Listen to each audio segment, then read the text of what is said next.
자, 5장은 우리가 2절부터 12절까지는 길갈에서 이스라엘이 할례 받는 거예요. 그리고 13절부터 15절은 이제 여호와의 군대 장관을 만나는 이야기로 기록이 되어 있습니다.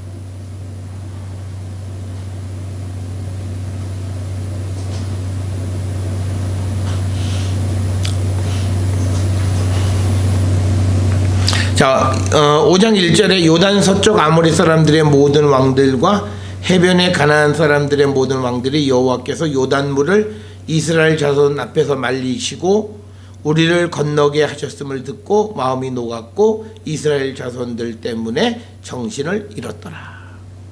그러니까 뭐냐면 이거는 딱 간단한 거예요. 하나님이 이스라엘 편이라고 하는 것을 알고 주변 나라들이 간담이 녹았다는 거예요. 정신을 잃어버렸다는 거예요. 그러니까 오늘날 우리가 하나님이 내 편이다라고 하는 것을 사람에게 증명하면요, 옆에 다른 사람들은요 우리 앞에서 맥을 못 쳐요. 그런데 우리는요, 우리가 하나님 내 편임을 얘기 안 해요. 많은 사람들이 에이 뭐 그런 거 뭐 그 사람이 어떻게 안다, 그렇지 않아요. 하나님을 믿지 않아도요, 하나님이 나를 돕고 있다라고 하는 사실을, 예를 들어서 불교 신자나 이런 사람들을 보면요, 그 사실 자체를 굉장히 엄중하게 받아들여요. 그게 뭐 사람이 종교성이에요. 그래서 그런데 우리는 내가 예수 그리스도가 나를 돕고 있고 내가 예수 그리스도에 속해 있는 자고 우리가 바울이 얘기하는 천국 백성이다, 이거 별로 자랑거리가 아니라고 생각해요. 그러니까 사람들이 뭐 우리 우습게 알아요. 왜? 지금 여기서도 하나님이 저를 어떻게 구원하셨는가를 듣고 간담이 선을 했는데 하나님이 나를 돕고 있다는 얘기를 우리는 감춘다고요. 그걸 감추시면 안 돼요. 그러니까 예를 들어서 우리가 이런 거죠. 아이 뭐 마음대로 해보세요. 하나님 내 편인데 당신 뭐 어떻게 되는지. 그러니까 하나님 내 편이라는 게 우리가 이게 당당하게 내가 자랑거리가 안 되니까 세상에서 계속 우리가 찌그러져 사는 거예요. 그런데 세상은 하나님이 편드는 사람을 두려워해요. 그러니까 세상에 우리를 무서워하는 건, 우리는 아무리 능력 있고 우리는 내 능력을 통해서 입증할, 그거 절대 잘못된 거죠. 하나님이 우리 편이라는 사실이 세상 사람들이 우리를 두려워하는 거예요. 지금 이 1절의 말씀이 그거예요. 이스라엘 두려울 게 아무것도 없어요. 그런데 하나님이 저들을 위해서 이적을 베풀고 물을 말리고 땅을 건너게 하고 그 다음에 땅을 차지하게 하는 그 일련의 일들을 듣고 이스라엘 자손들 때문에 정신을 잃었다라고 하는 거예요.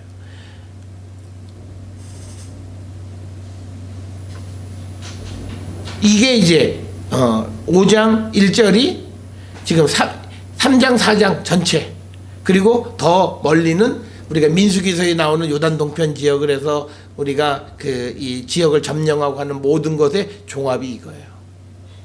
그리고 우리가 2장에서 그 기생 라합도 자기네 그 얘기를 다 듣고 사람들도 그 얘기를 들어서 지금 정신을 잃고 간담이 서늘해져 있다라고 말한 것도 같은 맥락이에요.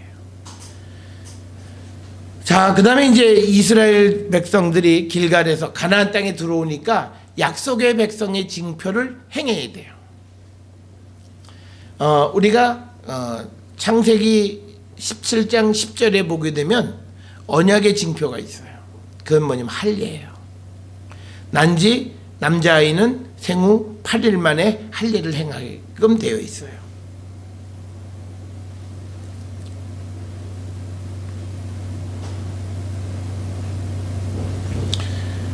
오늘 주시는 말씀에 2절에 그때 여호와께서 여호수아에게 이르시되 너는 부싯돌로 칼을 만들어 이스라엘 자손에게 다시 할례를 행하라 하셨다. 여기 부싯돌은요, 돌칼, 우리가 출애굽기 4장 25절에 보면 돌칼로 되어 있어요. 돌로 만든 칼이에요. 이건 뭐냐면 이스라엘 지역에 석영 같은 돌이 있어요. 이렇게 돌이 이렇게 탁 제끼면 이렇게 딱 떨어져요. 결이 떨어져. 그러면 그 끝부분이 칼날처럼 생겼어요. 그걸로 표피를 뱉다는 거죠. 그 다음에 이제 특별히 부싯돌, 돌칼로 할례를 했던 이유는 그냥 쇠로 된 칼에 대한, 그 쇠는 기본적으로 굉장히 부정적 생각을 가져요. 그래서 이 돌칼로 이스라엘 자손에게 다시 할례를 하게 했다라고 하는 겁니다.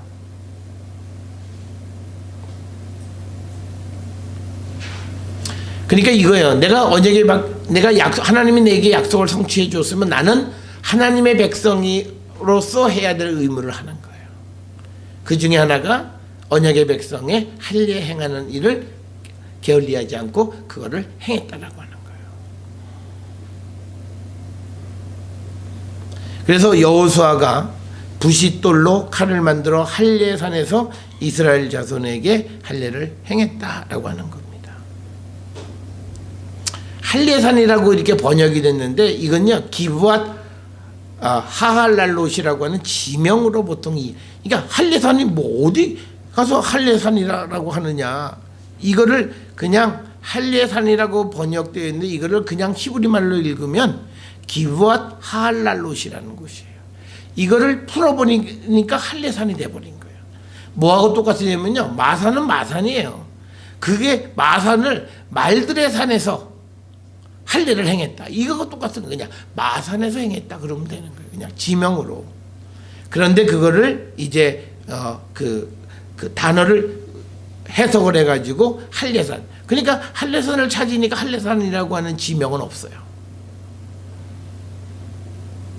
그래서 우리가 영어 성경에 가장 그 권위 있는 게 RSV라고 하는 그 영어 번역에서는 기브앗 할랄롯으로 번역을 합니다.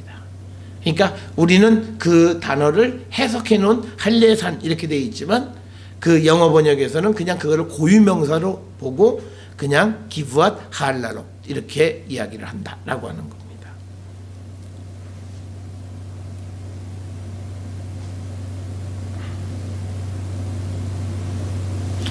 이 할례는요, 이스라엘 사람들이 하나님의 백성이라고 하는 걸 나타내는 징표예요.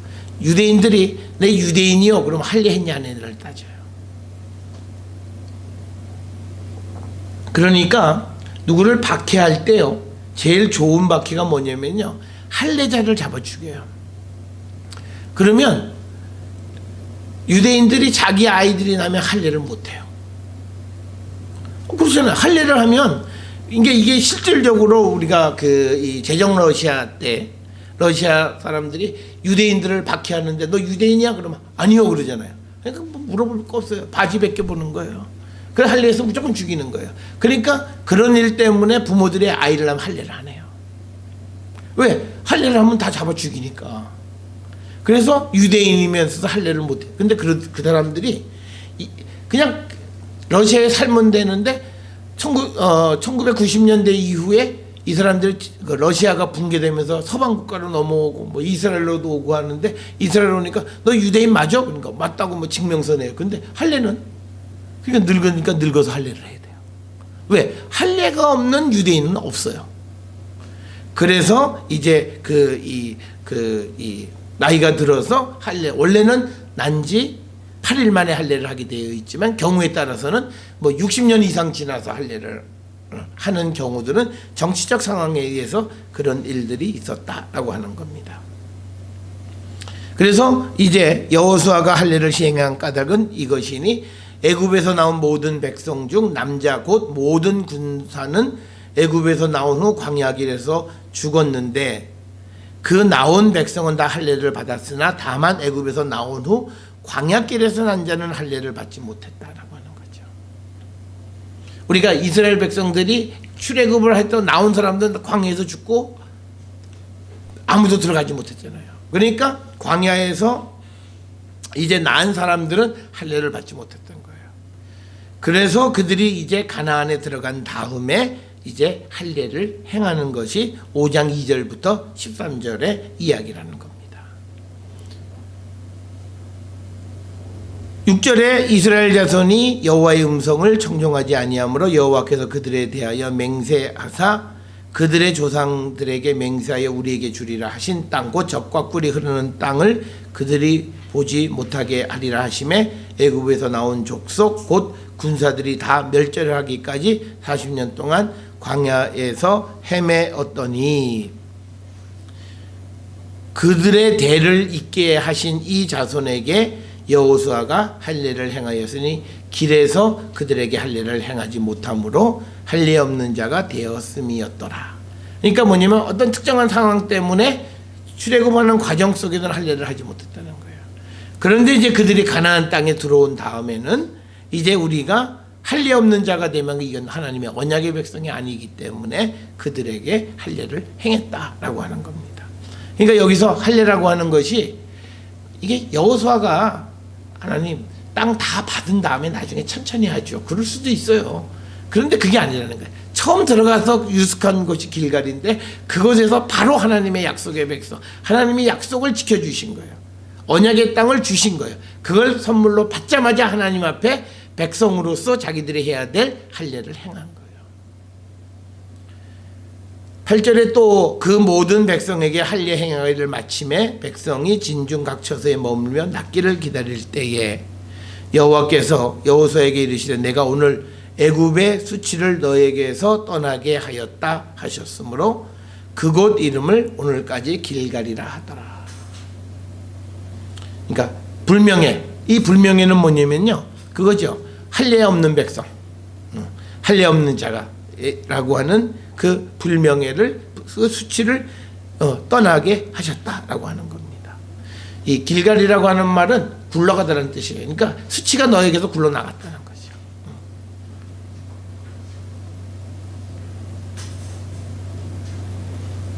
그래서 10절에 이스라엘 자손들이 길갈에 진쳤고 그달 14일 저녁에는 여리고 평지에서 유월절을 지켰다. 그러니까 정월 첫째 달 14일 저녁부터 유월절이 시작하잖아요. 그러니까 이 유월절은 재미가 되게 없었을 거예요. 아니 전부 다 할례 해가지고 어정쩡하게 해가지고 지금 이게 뭐 아파 죽겠는데 무슨 그리고 이게 나이가 많이 든 사람들 경우에는 고통을 더 느끼는 거죠. 하여튼 그러나 그들이 지켜야 될 그 규정대로 절기를 지켰다는 거죠. 그런데 이렇게 빨리 땡겨서 할례를 한 이유는 있어요. 출애굽기 12장 48절에 보면 유월절을 지키기 위해서는 반드시 할례를 받아야 돼요. 그러니까 유월절 시작하기 전에 일단 할례를 시작하는 거예요. 그래서 그 할례를 하는 데에 부족함이 없는 자격 요건을 갖추는 거예요. 그래서 할례를 행했고 유월절 이튿날에 그 땅의 소산물을 먹되 그날에 유교병과 볶은 곡식을 먹었더라. 그래서 그 땅의 소산물을 먹은 다음 날에 만나가 그쳤으니 이스라엘 사람들이 다시는 만나를 얻지 못하였고 그 해에 가나안 땅에 소출을 먹었다라고 하는 거죠. 도대체 이 땅의 소산물은 누가 심어놓은 거예요? 그렇지 않아요. 누가 뿌렸어야 되잖아요. 지금 막 들어왔는데 그 땅의 소산물을 먹었다라고 하는 거예요. 그래서 그 땅의 소산물을 먹으니까 이제 만나는 그쳤다는 거예요. 누가 심었는지 모르겠어요. 아니면 다른 사람들이 심어놓은 거. 근데 원래 규정에 보면요, 땅을 차지하면 그 땅을 이방인들이 경작하던 땅을 차지하거나 하면 세 해 동안 거기서 나는 걸 못 먹어요. 그리고 네 번째에 나는 걸 하나님께 드리고 자기가 먹을 수 있는 건 다섯 번째예요. 그러면 지금 이 말은 잘 맞지가 않는 거예요. 가나안에 들어가자마자는 그 땅의 소산물을 먹을 수가 없어요. 근데 지금 이거는 먹었다라고 하는 거예요. 그리고 땅의 소산물을 먹은 다음 날부터 만나가 그친 거예요.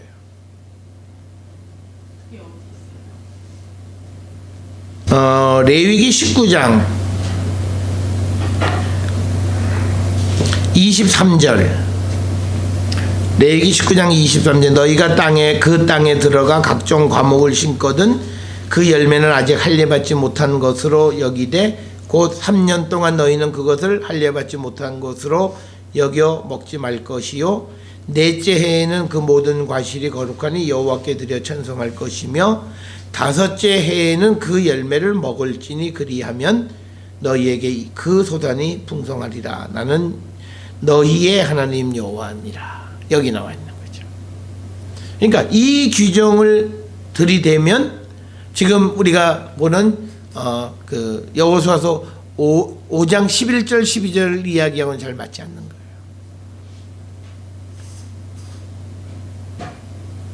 지금 5장 11절 12절은 들어가자마자 그 땅에 소산물 먹은 것처럼 되어 있어요.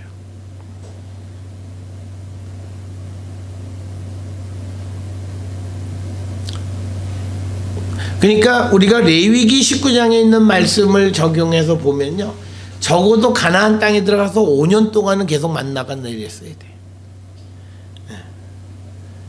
그래야 그게 전체적으로 이렇게 조화가 되는 거예요. 그런데 지금 여기에서는 그냥 들어간 해에 그 땅 소산물을 먹었고, 그래서 그것을 이제 이거는 왜 그러냐면 이거예요. 지금 이 여호수아서 5장 11, 12절의 상황은요, 잠깐 자기 땅이었던 데를 떠났다가 들어와서 하는 것 같은 느낌이에요. 그건 바벨론 포로 갔다 온 거예요. 그러니까 포로 갔다 다시 왔는데 원래 내 땅이었잖아. 그러니까 그 땅에 있는 거는 뭐든지 내가 누가 심어놨든지 상관이 없는, 원래 내 땅이었기 때문에, 하나님이 우리에게 주신 땅이었기 때문에. 그러니까 지금 요 5장 11절 12절은 이스라엘이 처음 가나안에 들어가는 상황으로 묘사하지만 실질적 상황은 바벨론 포로에서 돌아온 사람들이 그 땅을 차지하고 그것을 먹고, 그리고 그래서 하나님께서 만나를 그친 것처럼 되어져 있어서 레위기 19장과는 잘 맞지 않게 기록이 되어 있다는 거예요. 그러니까 뭐냐면 성경의 원론적인 이야기와 지금 상황이 맞지 않는 거예요. 그런 관계 속에 지금 기록이 되어 있는 게 11절, 12절에 기록이 되겠습니다. 자, 그래서 이제 이스라엘 백성들이, 그러니까 뭐냐면 하나님이 약속을 지켜주면 우리는 약속의 백성으로서 우리가 해야 될 의무를 해야 돼요. 우리가 그것 중에서 성경에 존재하는 게 뭐냐면 11조예요. 그러니까 우리가 하나님이 11조는 내 것이다 이렇게 얘기하신 거예요. 그러니까 우리가 하나님 앞에 드려야 되는 거예요. 그런데 뭐냐면 우리가 하나님 앞에 은혜는 받아요. 그런데 이건 내 거고, 거기서부터 계약이 깨지는 거예요. 그래서 우리가 이 주시는 말씀 속에서 우리가 이 하나님의 백성으로서 받은 은혜를 하나님의 백성으로서 지켜야 될 규정을 지켜가는 자가 되어야 된다는 거예요. 그래서 이 유월절을 지키기 위해서 할례를 먼저 받은 이야기들이 기록이 되어져 있고, 그들에게 그 땅의 소산을 먹을 수 있게끔 해 주셨다라고 하는 겁니다. 자, 그 다음에 이제 5장 이 12절부터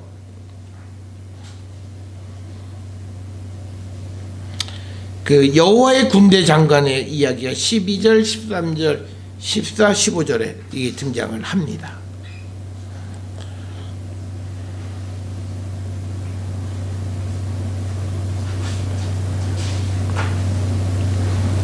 여호수아가 여리고에 가까이 이르렀을 때에 눈을 들어본즉 한 사람이 칼을 빼어 손에 들고 마주 서 있는지라. 여호수아가 나가서 그에게 묻되 너는 우리를 위하냐 우리의 적들을 위하냐. 그러니까 뭐냐면 여호수아가 여리고 가까이 갔는데 누군가가 칼을 딱 들고 서 있으니까 아군이냐 적군이냐 이걸 물어보는 거예요. 그 다음에 여기서 또 보는 거예요. 지금 이게 환상이에요. 왜냐면 여호와의 군대 장관이에요. 여기 14절을 보면 그가 이르되 아니라 나는 여호와의 군대 대장으로 지금 왔느니라 하는지라. 여호수아가 얼굴을 땅에 대고 엎드려 절하고 그에게 이르되 내 주여 종에게 무슨 말씀을 하려 하시나이까. 지금 이건 뭐냐면요, 성경의 스가랴서 이런 데 보면 다니엘서, 에스겔서 이런 데 보면 환상 속에서 보면 항상 대화하죠. 지금 이것도 뭐냐면 천상으로부터 보냄을 받은 사람과 그것을 본 사람 사이 대화예요. 다이얼로그예요. 우리가 이런 것들은 특별히 성경 가운데서 바벨론 포로를 경험했던 그런 사람들이 기록한 성경 기록에 많이 등장해요. 그래서 대부분 보면 어떤 환상이나 이런 것에 대해서 저게 누구지? 저게 아군인가 적군인가 긴감인가 그런 거 없어요. 정확하게 알아요. 뭘로? 대화를 통해서. 그 다음에 스가랴 같은 경우는 잘 모르면 물어봐요. 야, 그 뜻이 뭐냐? 나 잘 모르겠다. 그래서 정확하게. 그래서 우리가 성경의 전통으로 보면 환상은 아리까리한 거 없어요. 그건 아니에요. 다 버리세요. 확실한 거예요. 확실한 거. 분명한 것이 환상이에요. 왜냐면 소리 들리는 건 잘 못 들으니까 눈으로 보여주는 거예요. 근데 보여줬는데 더 불확실해. 그건 말이 안 되는 거예요. 그러니까 저 사람이 내 아군인지 아니, 그러니까 딱 물어보는 거예요. 여호수아가 도대체 우리를 위하냐 우리의 적들을 위하냐. 그가 이르되 아니라 나는 여호와의 군대 대장으로 지금 왔느니라 하는지라. 여호수아가 얼굴을 땅에 대고 엎드려 절하고 그에게 이르되 내 주여 종에게 무슨 말씀을 하려 하시나이까. 자, 여기서 보면요, 이게 출애굽기에 나온 것과 똑같은 거예요. 여호와의 군대 대장이 여호수아에게 이르되 내 발에서 신을 벗으라. 내가 선 곳은 거룩하니라 하니 여호수아가 그대로 행했다라고 하는 거죠. 이것은 출애굽기 3장 15절에 모세에게 했던 것과 같은 거죠. 그 이유는 지금 여호수아가 서 있는 곳이 거룩한 곳이라는 거죠.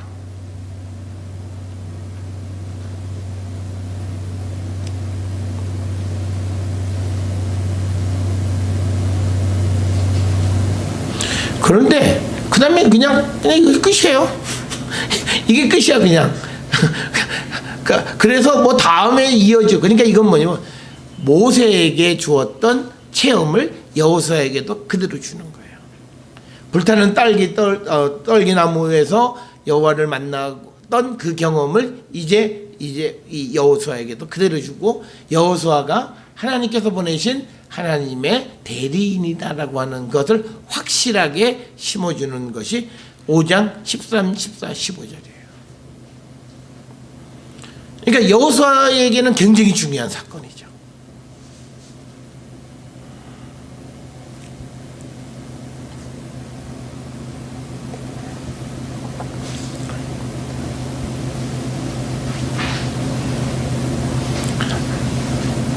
자, 우리가 이 여호수아서 5장에서 우리가 할례 사건이 있잖아요.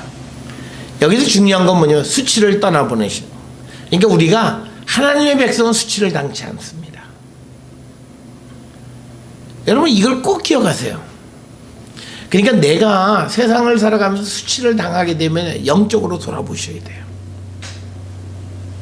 왜냐면 하나님의 백성들은 수치를 쫓아보내, 하나님이 그 수치를 우리에게서 쫓아주세요. 그런데 내가 살아가는데 자꾸 사람들에게 수치거리가 되고 말거리가 되고 하면 영적으로 돌아보셔야 돼요. 나와 하나님의 관계를 돌아보셔야 돼요. 지금 이스라엘 백성들에게 수치거리가 하나 있었어요.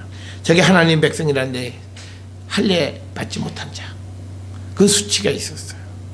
그런데 길갈에서 그걸 굴려버려버린 거예요. 그래서 하나님께서 직접 이야기하시는 것이 뭐냐면 그 할례 없는 자의 그 수치를 떠나가게 하신 거예요. 그래서 우리가 5장 9절에서 여호수아에게 이르시되 내가 오늘 애굽의 수치를 너희에게서 떠나가게 하였다.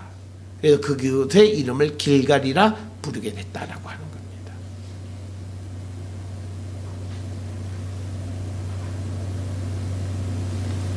그래서 우리가요, 아주 작게 세상을 살아가면 순간순간 내가 하나님과 함께 하느냐 안 하느냐를 알아볼 수 있는 가장 작은 리트머스 시험지가 이거야. 내가 사람들에게 수치당하는 일이 있냐 없냐요.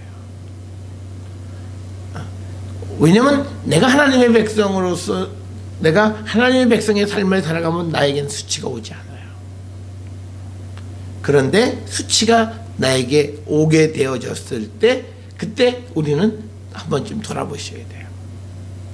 그게 우리가 큰 일을 막는 방법이에요. 큰 일을 막는 방법이에요. 그래서 이스라엘 백성들이 그 하나님께서 주시는 언약의 성취, 그 성취를 통해서 그 수치를 굴려버린 거예요. 우리가 하나님의 은혜 받았다 그러면서 수치당하는 사람들이 굉장히 많아요. 우리가 요즘 보면 뭐 한국 교회로 해서 크게 일을 했다라고 하는 그런 큰 교회 목사님들이 이런 사람들이 지금 엄청난 수치를 당하잖아요. 다 이런 것과 관계가 되는 거예요. 그래서 우리가 항상 겸손해야 되는 것 중에 하나는 그거예요. 내게 어떤 수치거리가 있는가. 그게 굴러가야지 내게 굴러오면 안 된다는 거예요. 자, 그래서 우리가 5장까지 이제 이 이야기에서 하나님께서 약속을 성취시켜 주셨고, 그에 대한 이스라엘 백성들의 반응은 하나님이 주시는 그 말씀대로 언약의 백성의 삶을 사는 거예요. 그게 할례하는 거고, 그게 이제 유월절을 지키기 위해서 유월절을 지키려면 할례를 행해야 되는 것 때문에 할례를 행하는 거고, 그래서 말씀대로 살아가게 되니까 자연스럽게 할례 없는 자라고 하는 수치가 굴러가게 됐다는 거죠. 이게 오늘 우리에게 5장까지에게서 주는 이야기. 그러니까 하나님의 언약의 상징, 약속의 성취, 이건요 우리의 삶에서 실질적으로 나타나요. 그게 이제 우리에게 하나님이 약속한 것만 주시는 것으로 끝나는 게 아니라 지금 얘기하는 것 같은 그런 어떤 우리의 삶의 수치나 이런 것들을 하나님이 다 제거해 주신다는 거예요. 그러니까 언약의 백성이 언약이 성취되면 그 다음에 삶은 편안해요. 이게 뭐예요? 평강의 삶이에요. 시비 거는 사람이 없어. 문제거리가 없다고요. 왜? 내가 언약의 백성의 삶을 살아가니까 하나님께서 나에게 오는 모든 것을 다 지켜주시고 또 하나님이 나를 인도해 주시는 그런 삶을 살아가니까 내 삶이 평강의 삶을 살아갈 수 있다라고 하는 겁니다. 자, 여기까지요. 그래서 5장까지 이야기를 보았습니다.